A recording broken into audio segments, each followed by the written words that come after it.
Bom, até aqui vimos um pouquinho sobre competência da Justiça Federal para as ações previdenciárias, competência delegada, competência da Justiça Estadual para as ações acidentárias. Falamos sobre a estrutura do Poder Judiciário, Justiça Federal Comum, juizados especiais federais. Tratamos de gratuidade da justiça, isenção de custas, né?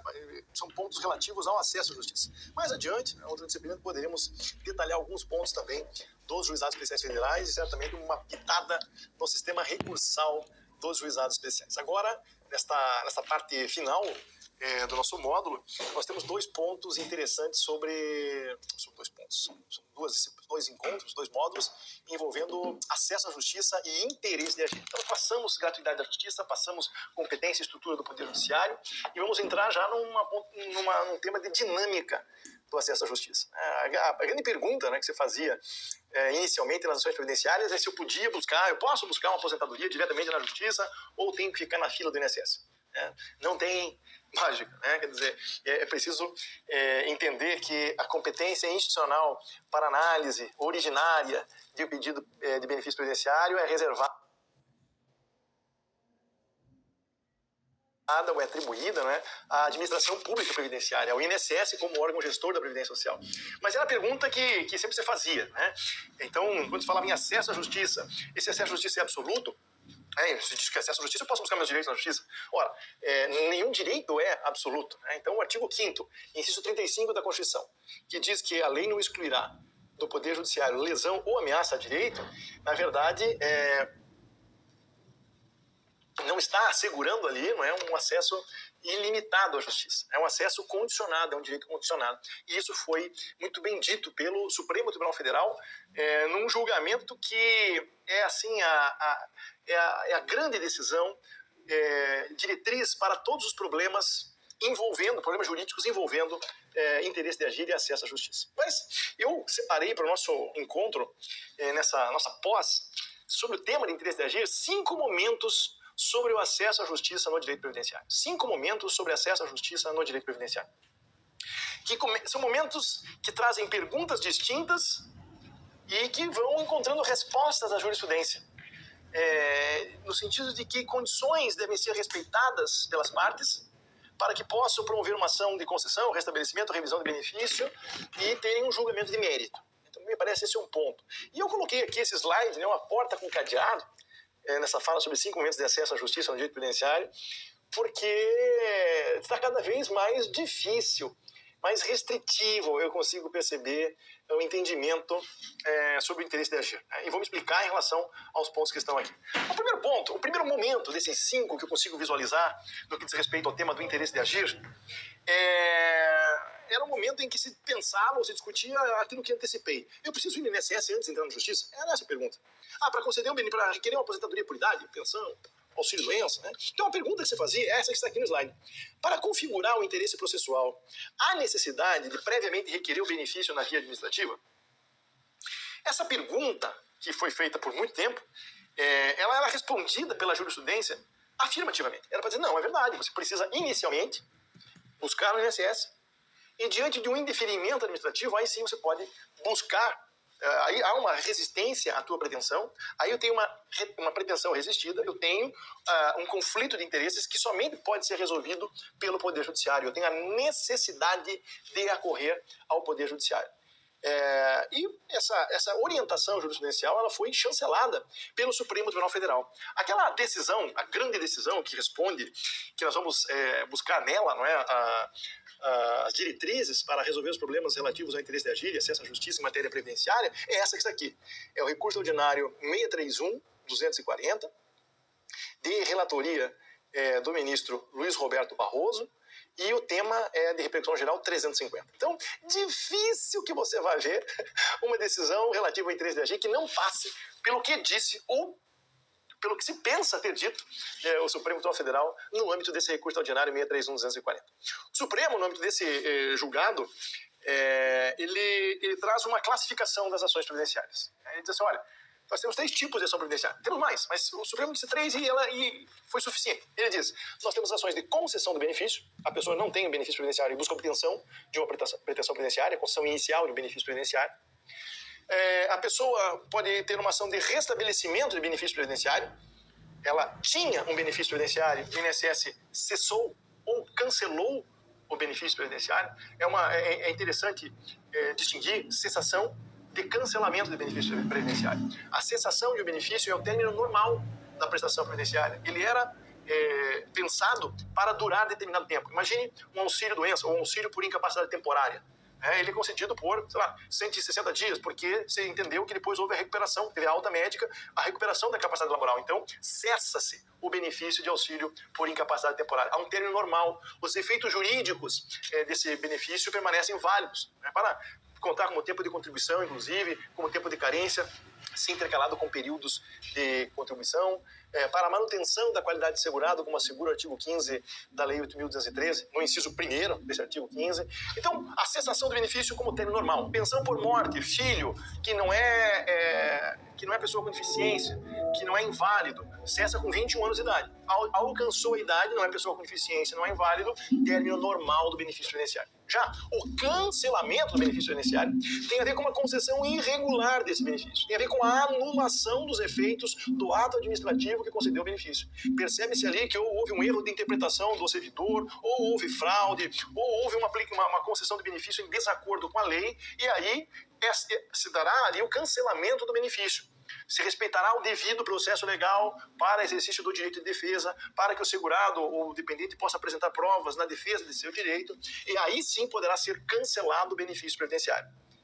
Coloco uma questão aqui.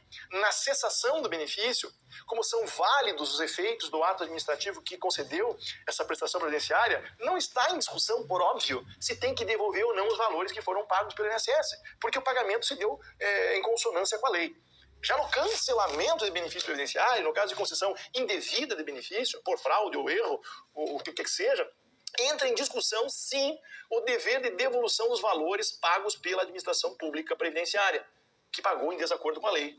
E essa questão, se tem que devolver ou não, isso tudo é um parênteses na nossa aula aqui, vai para respondida pelo Superior Tribunal de Justiça no tema 979. A lei previdenciária, a lei 8.213, disciplina o tema no artigo 115, mas é o tema 979 do STJ que vai dizer ali que se foi por erro de interpretação do servidor, que valorou mal e concedeu indevidamente ou pagou além do devido, como regra geral, não tem que devolver os valores porque foram recebidos de boa fé pelo particular e se trata de verba de natureza alimentar.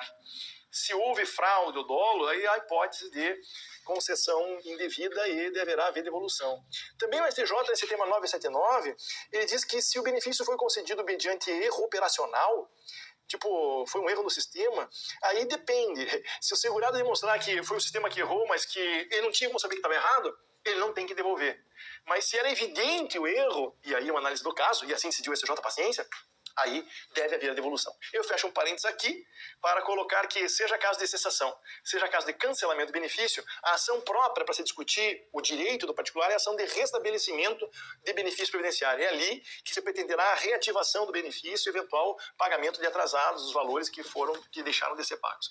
Então nós temos a ação de concessão, a ação de restabelecimento e a ação de revisão de benefício previdenciário. Na ação de revisão, o segurado é titular de uma prestação previdenciária e busca, via de regra, a majoração da renda mensal, porque o INSS não considerou determinado tempo de contribuição quando concedeu o benefício, ou reconheceu salários de contribuição, contribuições inferiores àquelas a que o segurado efetivamente tinha vertido. Enfim, aí se trata de uma ação de revisão do benefício. E o Supremo, quando vai responder a essa pergunta, para configurar o interesse processual e eu ter uma decisão de mérito, tem que previamente requerer o benefício na via administrativa, ele tem como ponto de partida a classificação das ações previdenciárias. E ele vai dar para cada uma delas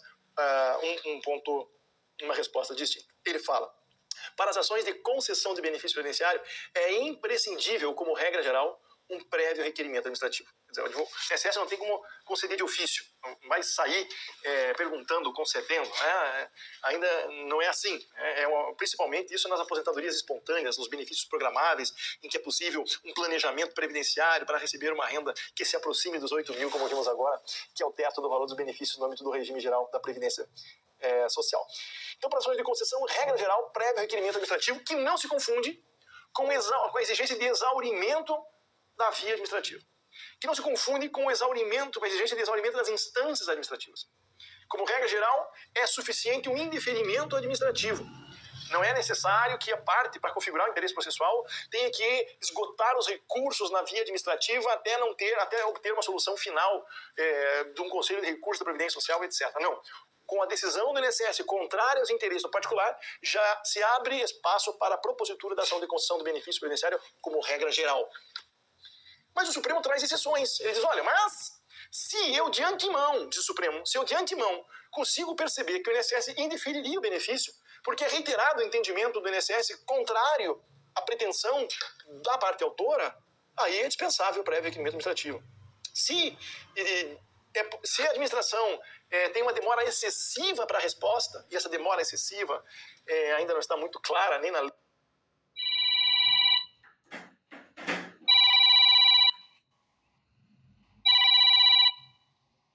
nem na jurisprudência. Na lei até estava como mais de 45 dias, mas o Supremo entendeu que era insuficiente esse prazo e acabou em acordo depois entabulando outros períodos, né?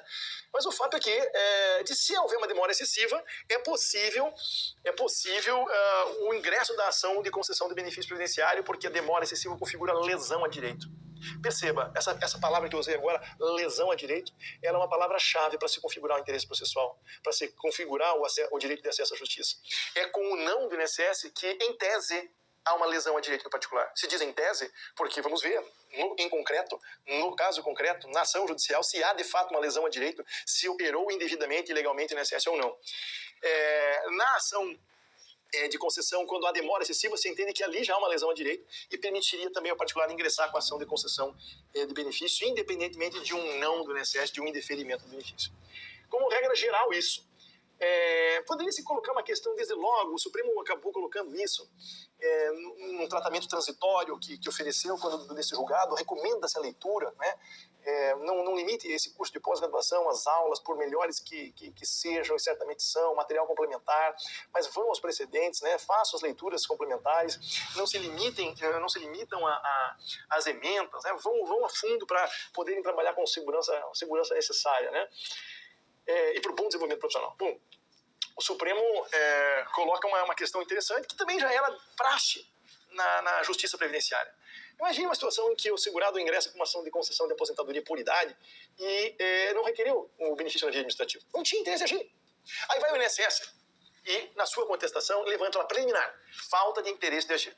O segurado não requeriu o benefício na via administrativa, logo o processo deve ser extinto sem resolução do mérito, por falta de uma das condições da ação, interesse de agir, porque não se fazia necessário a promoção da demanda judicial. Quando se fala interesse de agir, há o consagrado binômio que, para ter caracterizado o interesse de agir, deve haver a necessidade da tutela jurisdicional e a utilidade do provimento que se busca. Então, a via eleita tem que ser adequada, o processo tem que conduzir a um fim que seja útil à parte. Então, necessidade e utilidade é o binômio que configura o interesse de agir. Então, o INSS vai dizer que não tinha necessidade, deve haver o INSS do mérito.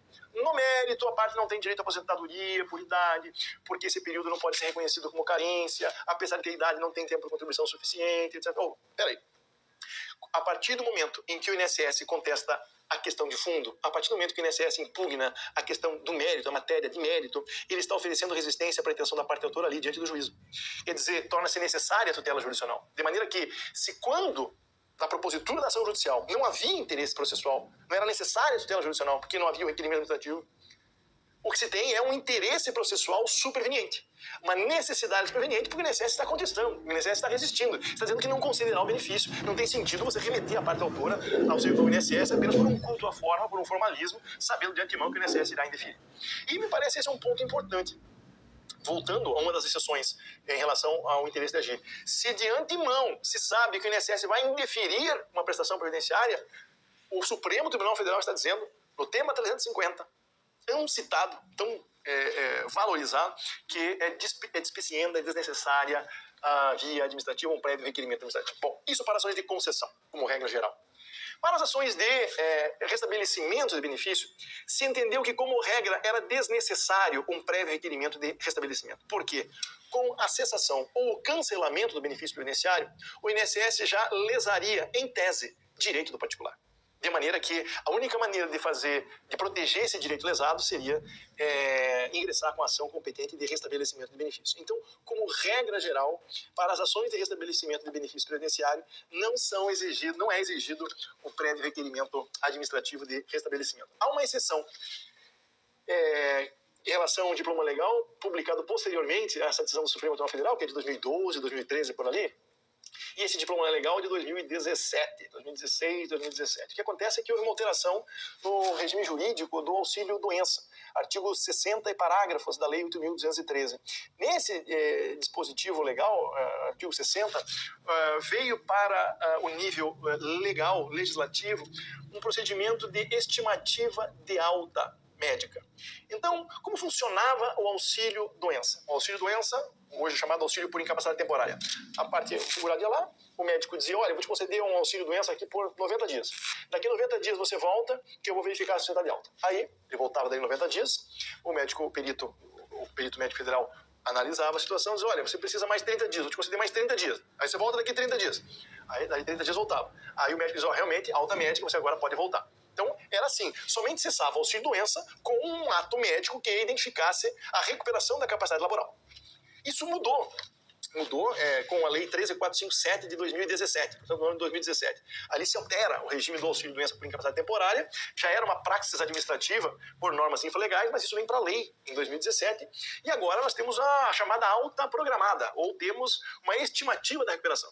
Nesse mesmo caso, o médico do INSS chega lá e diz, olha, estou te dando benefício por 90 dias. Ah, tá, volta daqui 90 dias? Não. Antes de chegar aos 90 dias, quando faltar 15 dias, se você entender que não está capaz ainda, você requer a prorrogação do auxílio-doença. E daí eu vou analisar. Então, se requer a prorrogação, e aí o perito médico federal vai analisar se vai ter uma segunda perícia. Se não houver o pedido de prorrogação, então termina, nesse caso, o auxílio-doença com 90 dias. Então percebam, nesse caso, a importância desse pedido de prorrogação, que tem que ser feito 15 dias antes de terminar o benefício, o prazo para terminar o benefício e tal. Porque se você não faz o pedido de prorrogação, você está concordando com aquela estimativa do médico de que você teria alta no prazo de 90 dias. E se você concordou com aquela estimativa, não há um conflito entre o particular e o INSS, né, e a administração pública. Se não há esse conflito, se entende que não há interesse em agir em você propor uma ação de restabelecimento dizendo que o INSS cessou ilegalmente o teu auxílio-doença. Então, esse é um caso excepcional de uma legislação que veio posteriormente à decisão do Supremo Tribunal Federal, e tanto no âmbito da Justiça Federal Comum quanto a TNU, que é o órgão. A TNU é a Turma Nacional de Uniformização dos Juizados Especiais Federais, falaremos sobre ela na nossa última disciplina desse módulo, mas assim, composta por juízes federais, são 12 juízes federais que julgam sob a presidência de um ministro do Superior Tribunal de Justiça, e a TNU dá a última palavra sobre a interpretação da lei federal no âmbito dos juizados especiais federais, em termos de interpretação. E, claro, apesar disso, ela se submete ao Superior Tribunal de Justiça. É possível interpor recursos contra a decisão da TNU para o Superior Tribunal de Justiça. Bem, a TNU vem dizendo nesse sentido que não há interesse de agir se não houve pedido de prorrogação no caso do auxílio-doença. Isso é regra geral, né? Sim, em alguns casos, perceba, você tem que saber argumentar, né? Você tem que saber muito argumentar como advogado, e entender, trazer particularidades do caso, tentar desestabilizar o rigor de determinadas normas a partir de exigências de justiça do caso. Então, imagine a situação, eu vou trazer alguns exemplos, algumas ações assim, era ação de restabelecimento de benefício previdenciário. Aí o juiz, de primeira instância, não apurou a questão do interesse de agir e terminou perícia. Aí foi feita perícia. Aí o perito judicial chega à conclusão que, de fato, o INSS não deveria ter cessado o benefício, porque continua incapaz pela mesma patologia, e a alta médica eu estou estimando que vai ser daqui uns 90 dias apenas, ou daqui um ano ainda. Aí imagina, o juiz pega diante daquilo, o INSS contesta, o juiz sentencia, sentença favorável, aí antecipa a tutela. Aí o INSS recorre. Aí o INSS recorre e diz, opa, peraí, falta de interesse de agir. Esse processo não tem razão de existir, porque a parte lá atrás não pediu a prorrogação do auxílio-doença. Ela não tinha interesse de agir. Ela podia ter feito o pedido de prorrogação lá, o INSS teria concedido lá, e a ação não pode prosseguir. Então, a rigor, se fosse uma questão de forma, está certo o INSS. Olha, faltou aqui um pressuposto importante da ação, um requisito, tinha que ter requerido, não tem interesse de agir. O INSS jamais resistiu a essa pretensão, não tinha sentido ter esse processo, mas teve. Mas nós temos o processo. Né? Esse processo, essa questão movimentou a máquina judiciária.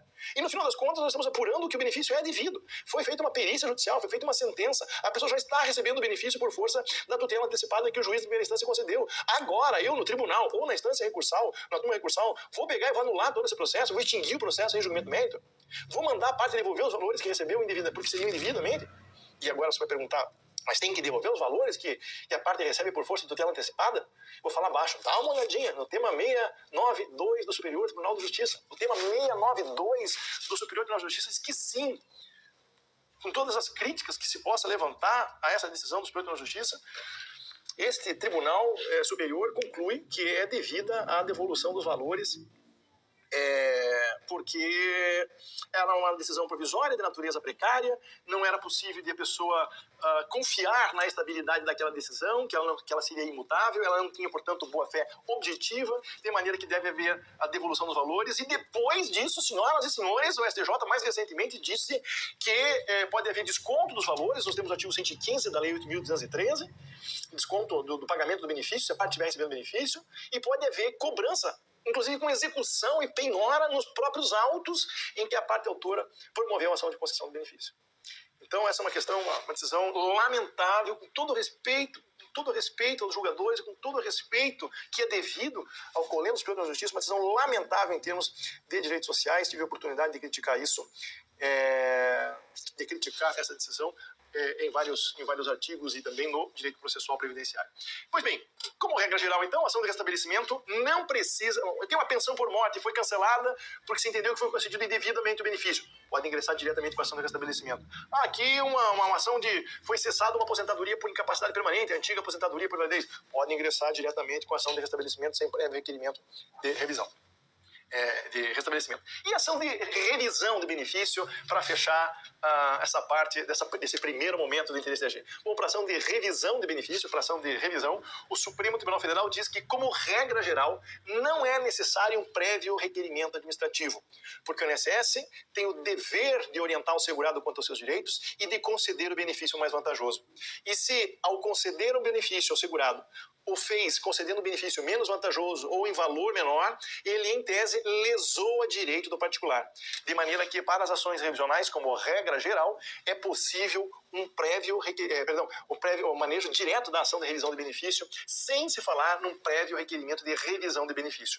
Regra geral, queridas e queridos, porque nós temos uma exceção importantíssima levantada pelo Supremo Tribunal Federal. Diz ele, se, porém, a atuação revisional estiver fundada em circunstância de fato que não foi alegada perante o INSS, se é um fato, entre aspas, novo, porque o INSS não teve oportunidade de sobre ele se manifestar, então nós estamos diante de uma necessidade de prévio requerimento de revisão com aquele fato novo.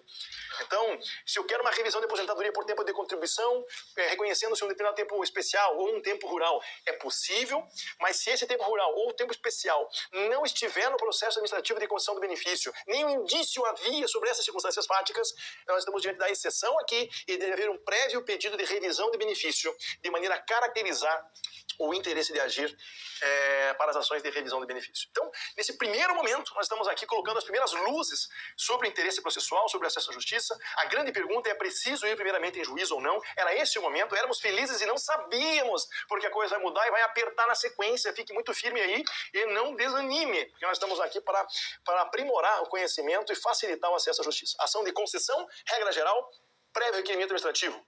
Ação de revisão, restabelecimento de benefício, regra geral, desnecessidade de prévio requerimento administrativo de restabelecimento. E ação de revisão de benefício, regra geral, dispensa de requerimento administrativo de revisão, salvo fato novo ou fato não analisado na via administrativa.